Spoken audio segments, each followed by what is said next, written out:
Uh, Tom Berger, born in Chicago in 1932.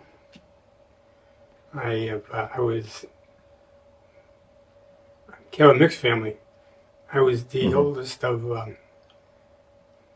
7, and we had 2 girls, 5 and 5 boys. And back early on, first wife died in 1925, and they had a son who he died in 6 months after he was born. And they met my mother, and they were married in 1931. It's in that book. I should have it next to me. I was born in 1932, and I had a sister who was born in 1933, and she was very ill, and she died when she was 2 years old, 1935. In July of 1935, and my brother then was born in October of 1935. So my mother was pregnant with her 3rd child, and then she had breast cancer, and she died in 1938. So there were the 2 of us were still left, and my mother's mother lived with us, and my dad remarried in I said that'd be 1940, 41. And we had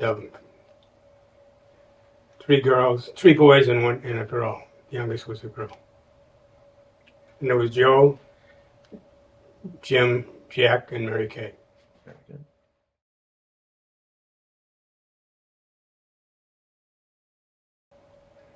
I have one memory of when my sister was ill, and if you remember, it was 1935.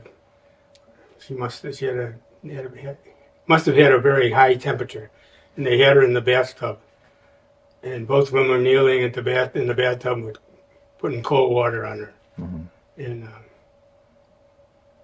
I just remember they had to get up and take me away. I was probably just 2 years old, so I was 3 because she was 2. And that's really, I remember, that's one picture of my hair, and I can still picture my grandmother was in the doorway. Wow. It just, and then I remember the day, just before she died, my dad was in the room with, she was at home, and my grandmother asked my dad to take care of her mother. And those are the only 2 recollections I have of her. But at that point, I was 6.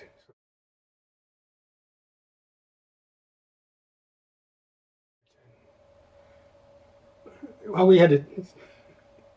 my grandmother still lived with us.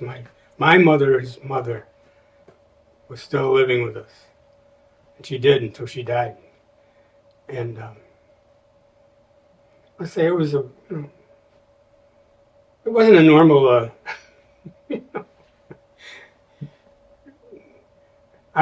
I were to compare it to my wife's family, we were entirely different. It was a different situation. It's and both my mother, my grandmother, and my stepmother. I really never called them my stepmothers or my stepbrothers and sisters. I mean, to me, they were just my brothers and my sister. I was close to them my whole life, and still, the only one there's one left, and we're really tight. We always were. I would say it was a, kind of a touchy situation. Sometimes we may have been, in the middle of it, and I didn't enjoy it. But I was really surrounded by it. We lived in a 2-flat, and downstairs the family of the McGrath, and I was really close to Mrs. McGrath. Well, she had 7 children. Her husband had died, their youngest was 5 years older than me, and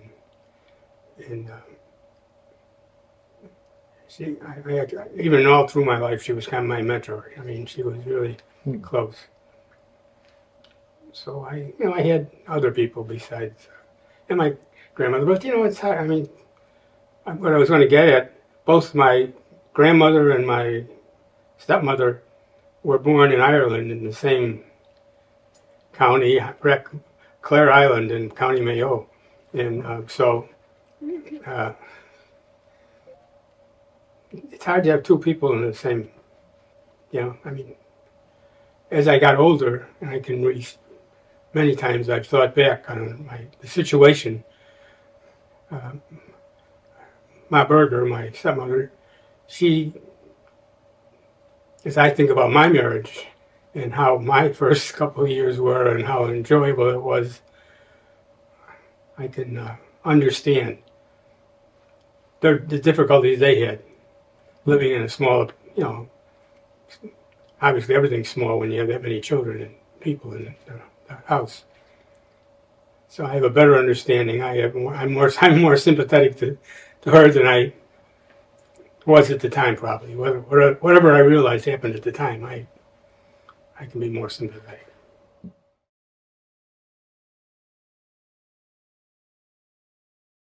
Oh, because we were closer in age. My next sibling was 10 years younger, Joe, and Jim. Really, right now, well, both Jim and I are the only ones left, but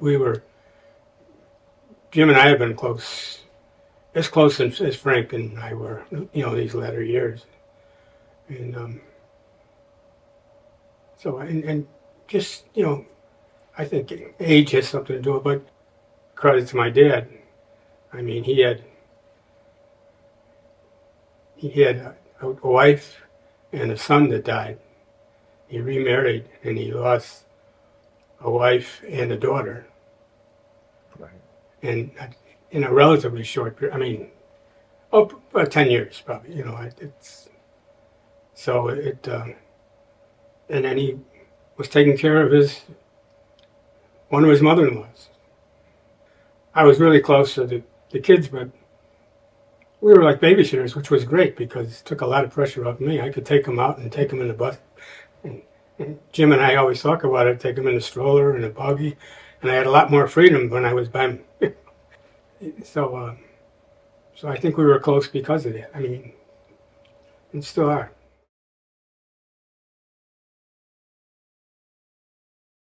We were really close to a family right down couple of down the street. And it was the Brennans, 12 kids in the family, and and really they had almost child for all my brothers and myself. So I was really good friends with one of them. And we went to the same high school and ended up on the same ship in the service for over 2 years. And Frank was very close to one of the other Brennans. As a result, I was very close to the whole family. So I did, we had other friends too, and we kind of shared friends. We shared the Brennan family for sure.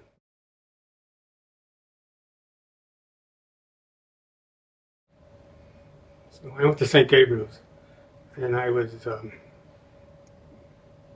schools were crowded in those days.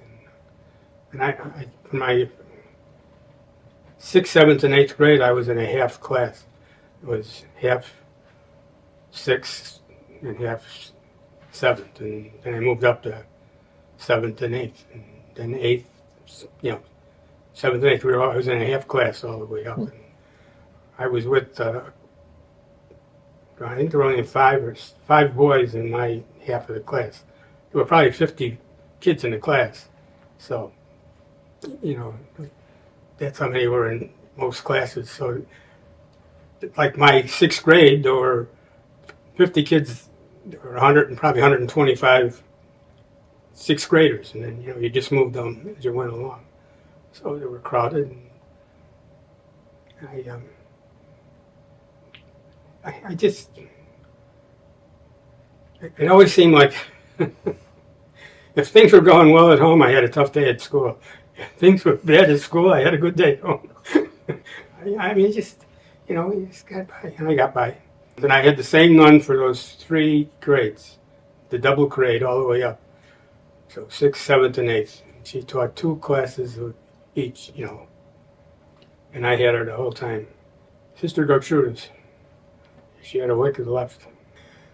But I was an altar boy, and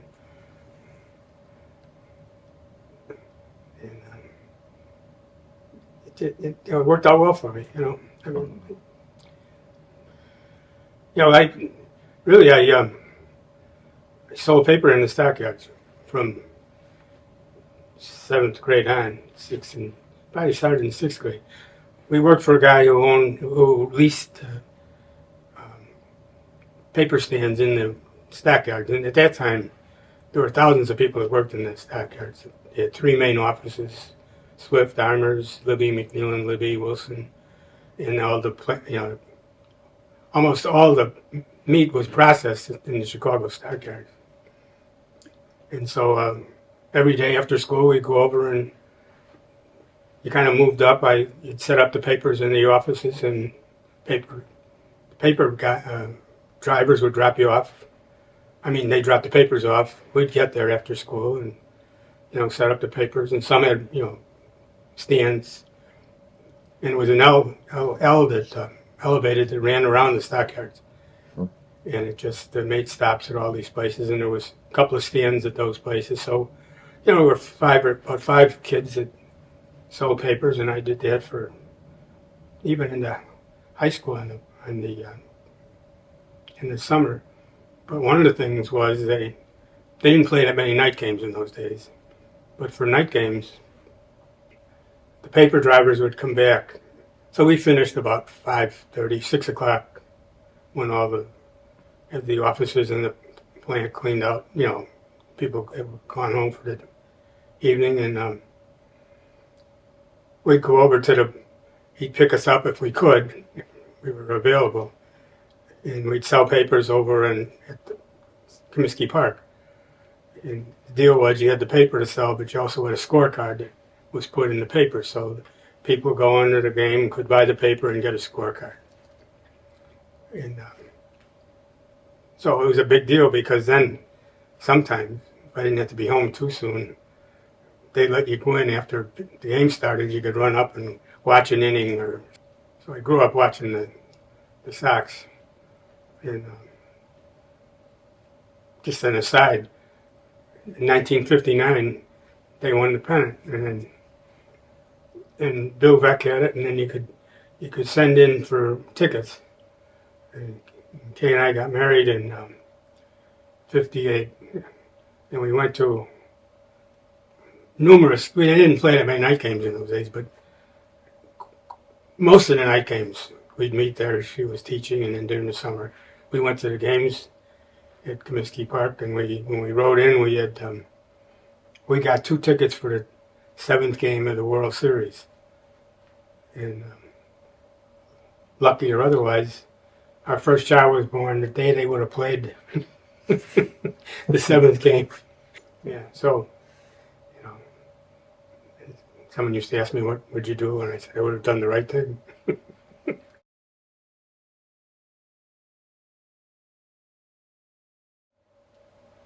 Well, I thought I had the quality, and I went to Quigley. Had 5 years. It was a 5-year program at Quigley, and then you went to Mundelein for 7 years.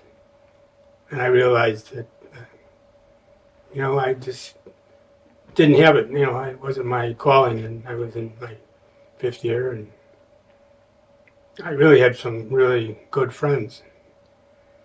Obviously, so I quit in the middle of 5th year. I left. And at Quigley, if you finished 3 years at Quigley, you could go to college. But the Korean War was on. Well, in the meantime, one summer, I couldn't sell papers the rest of life, but my uncle got me a job over at Armours in the office. And so at Quigley, you were off on Thursdays, and you had to go to school on Saturdays. So the first summer I worked, and then they realized my schedule. I worked every Thursday also for Armors. And then when the summer came, I worked the whole summer. So I started there when I think was probably third year of high school. So when I left Quigley, I went to night school at Loyola. I took an accounting class, but I still stayed working at Armors. And then in 1951, I left in January 52. I joined the Coast Guard. I went down there one day to join the day after Christmas. It was a big snowstorm, and I went down to the Canal Street, and I was going to join the Marines. And they weren't there, and the guy next door was the Coast Guard, and he came over. He said, "These guys can't even get here in the snow." He said, "Why don't you come over here?" So I took the test. They sent me over to the hospital. I had a physical. 2 weeks later, I was boot camp.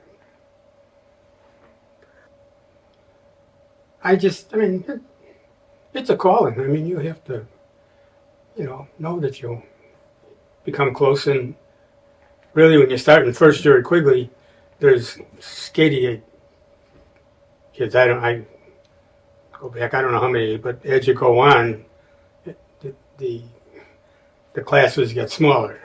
By the time you've spent those years, it's a seminary. It's a minor seminary, but you're at home every day. I mean, it's you don't go away. It's just like high school.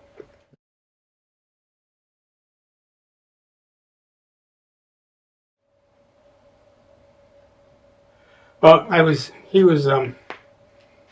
we lived close by. I mean, I went down to Yale. It was probably not even a half a block away, but I was 4.5 years older. So when I left for the service, she was still in grammar school. I mean, in fact, I was discharged in 54, and she had just graduated high school. So, I mean, everybody knows everybody to an extent, but you're mostly in your own age group. I mean, I know who she was. Obviously, we had just for mutual friends. So probably I was in a bowling league on a Friday night, and it was over, and I stopped for a beer with one of my partners on a bowling league, and I was walking out of the thing, and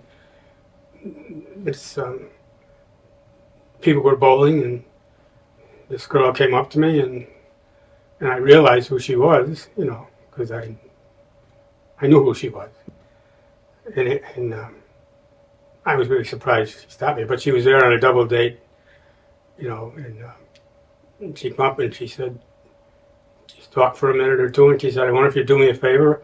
I have a friend who's a dance at school, and I have a friend who doesn't have a date. Would you go with her?" No, okay. So I said, "Sure." And that's how we really met. Mm-hmm. Even though I know who she was, it's a long story about how I know who she was. That's, and but and so I said, "Sure," So in about 2 weeks later, now she wouldn't. In those days, I thought later we kidded around, and I said, "Good thing there wasn't texting," because I never would have talked to you again, probably. Mm. But she had to get a hold of me because dance was canceled. So the only way she knew to get a hold of me, besides calling the Berger house, which she would never do, so she called the bowling alley. So I got a call at the bowling alley, which is very strange. And luckily, I heard it, and she said, "Well, I'm sorry, that dance is off, and I'm really sorry that probably, ruined your whole weekend." And I said, and anyway, I said, I was thinking to myself, I can't let her get away. I said, well, what about you? You do anything? And there was a long silence on the phone. Really? She said, well, So anyway, she said she'd go out with me. That was our first date. And once I got my foot in the door, I mean, I asked her for the next weekend. Well, she was in school. I was going to school days and working 4 to 12 in the gas station at night. So it wasn't a lot of free time. But and after I got to know her, soon after I realized she would never have asked me for her. I mean, obviously, but and she threw caution to the wind because she had a friend who needed help. I mean, she always was needed a date. That's what she was looking for, and that was typical of her. She had another girlfriend, and we had a double date. I didn't realize it was going to be a double date, but that's all right. I knew them too. I mean, from the neighborhood. It was great. I was sold right then and there.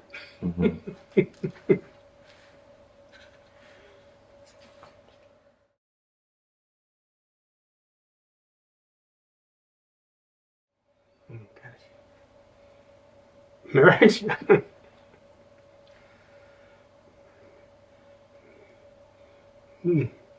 Pretty soon after that, I was, I asked her to marry me about 4 months later. And it wasn't, I didn't make any plans. I had no parades or anything.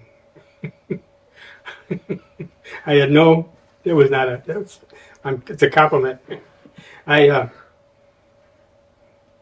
When I got up that morning, in fact, I had no intention of, I mean, I would have married her the day after that first date. But it was quick. And I know she was shocked when I did ask her, but,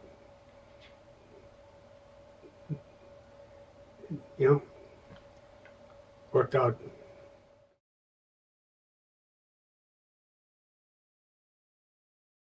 Well, that's when we celebrated, because that's when I gave her the ring, on Thanksgiving. So I talked about that day, which was, as she said, I remember her saying, I said, well, gee, it's only, we only been known, going together 4.5 years, I mean, 4.5 months. It's pretty quick, but, so that's when we talked about it. So really, we didn't tell anybody until.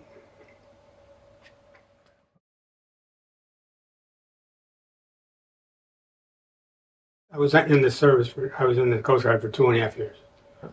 I went in January of 52, and I got out in July of 54. I was on a ship in the South Pacific for, we were in the South Pacific for at least 18 months. I got we were around the Philippines for about almost a year.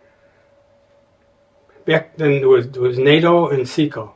SECO was the Southeast Asian organization, and NATO is the same as we have right now.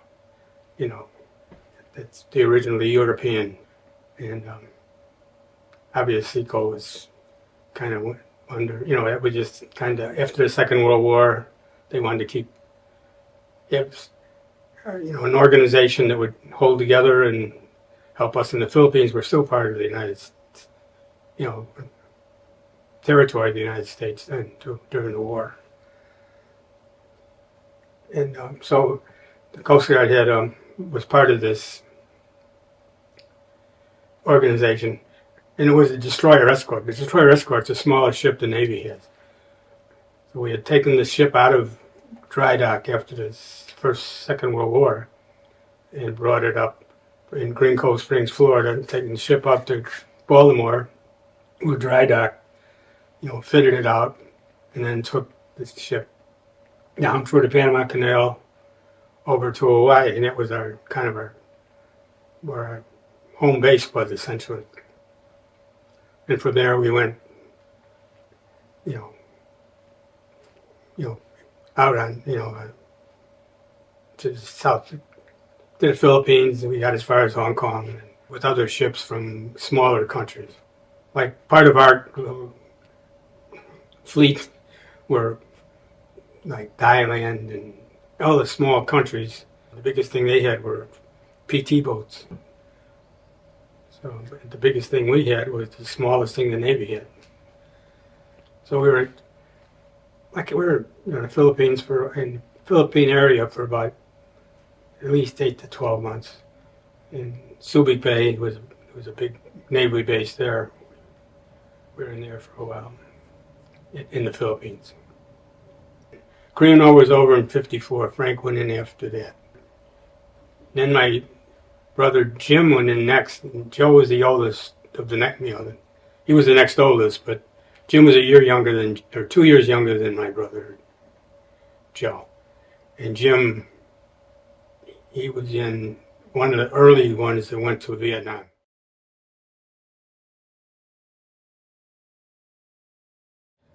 We didn't know.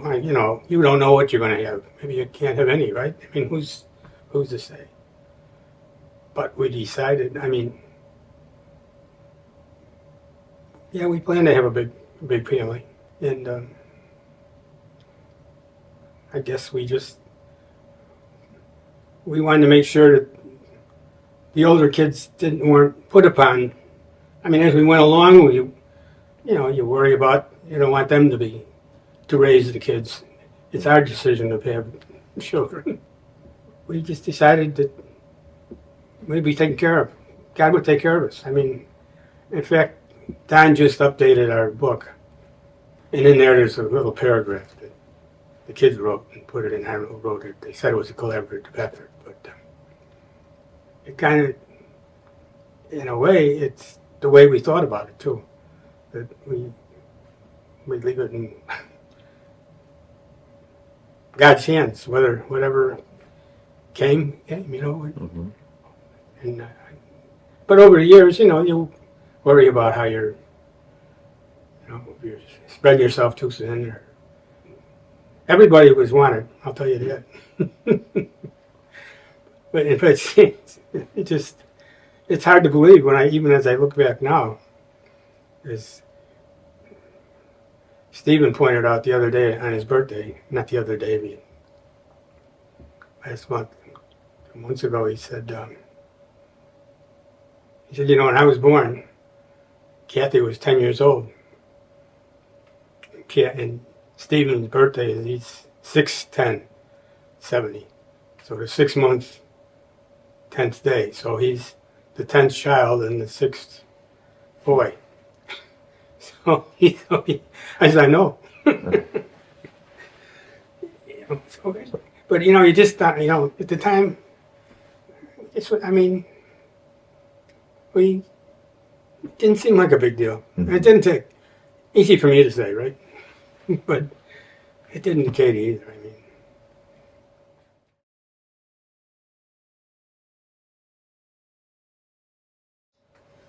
But I've just noticed that I think the new fathers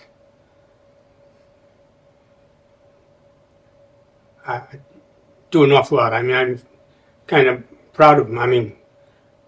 I felt that I did. We both took care of it. Well, I changed more diapers than Katie did before we had our first child. Because I had older friends who had children and I babysat. And I had younger brothers. So even the 10 years difference, but that made me, I was older and I think it was a cooperative effort taking care of the kids. And with that many, even the first one takes all your time, 10 take all your time, right? It's not, I don't want to be, blasé about it. It was, it didn't seem, looking back, it didn't seem like an effort.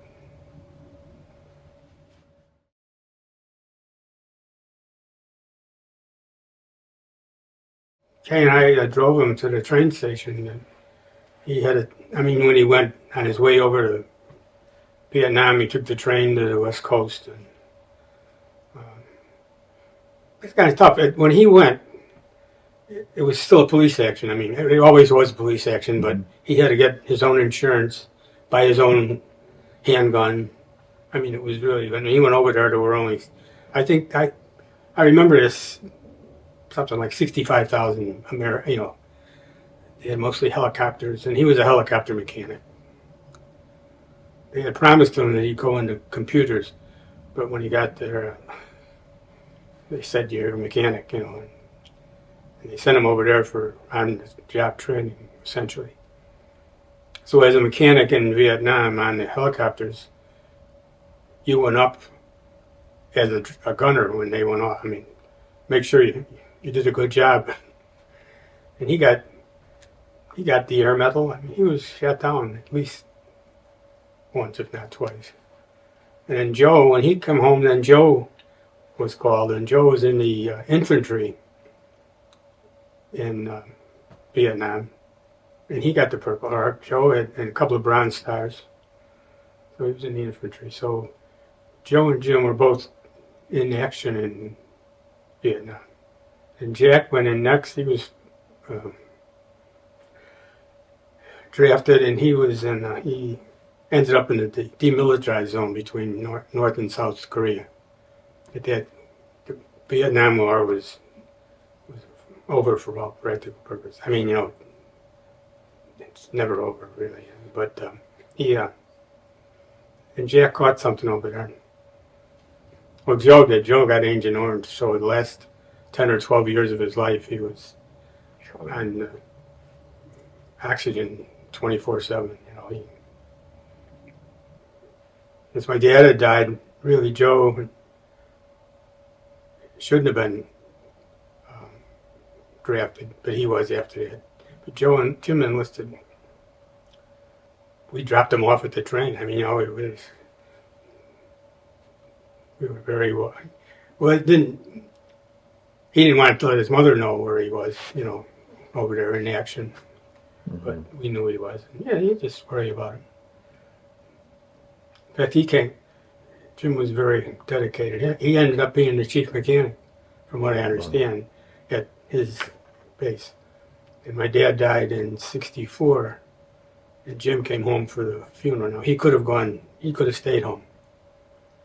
But he was so wrapped up in the people he was with that he went back for, I think he had 8 months or a year to go. Yeah.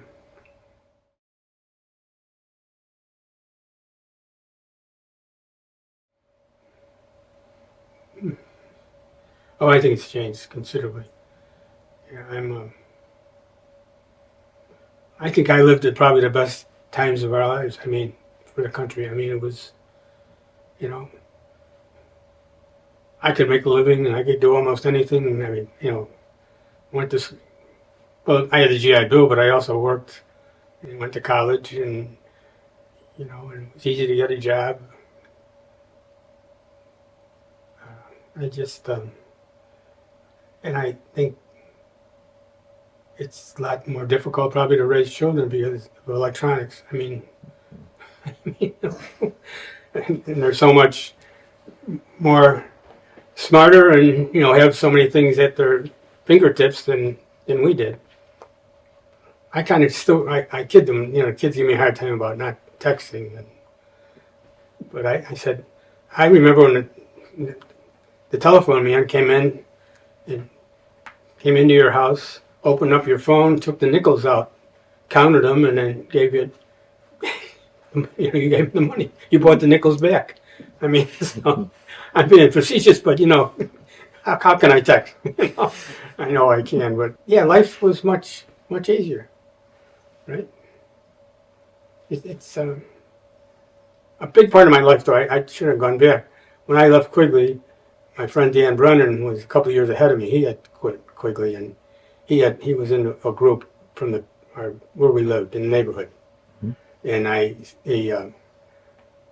he got me into it. He knew I was kind of loose ends, your friends now are in the seminary, and I got into this group, and I was the youngest by far, and we used to call it the New Year's Eve Club. Mom used to call it my club, and we'd meet a couple of times a year. and I bet there were 30 of us. I mean, married couples, I mean, not 30 couples, but total of 30 or more people. And in age, it varied probably by 12 or 15 years. And when she came in, she was really the youngest. And right now, it's me and one other, Dan Brennan's wife, who was a good friend of mine, that I left out of this group. But he kind of saved me. I went in and I had this group of friends immediately, and they were all, it was during the war, the Vietnam War. Some of the fellas were in the war or back, so it was a real close-knit group, and they took me in, and so I owe Dan an awful lot because, he knew how it felt, because 2 years before it, he got into this group, and but I mean, so it was kind of a big part of my life, at that point.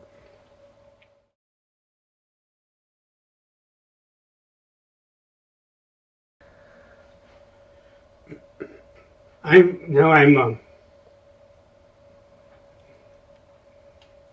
really proud of him, and I think when I see them all together and how they get along, and how the grandkids get along.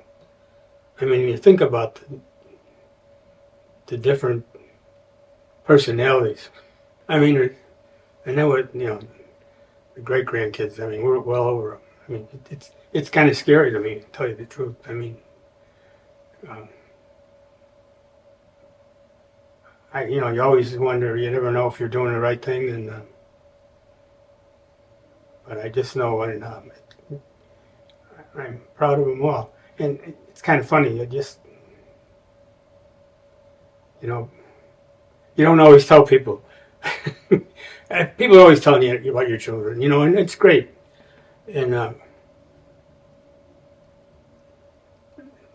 said, I'd like to be able to tell everybody about my children too, but once you tell somebody, I mean, if they find out you have 13 kids, it puts you in a different life,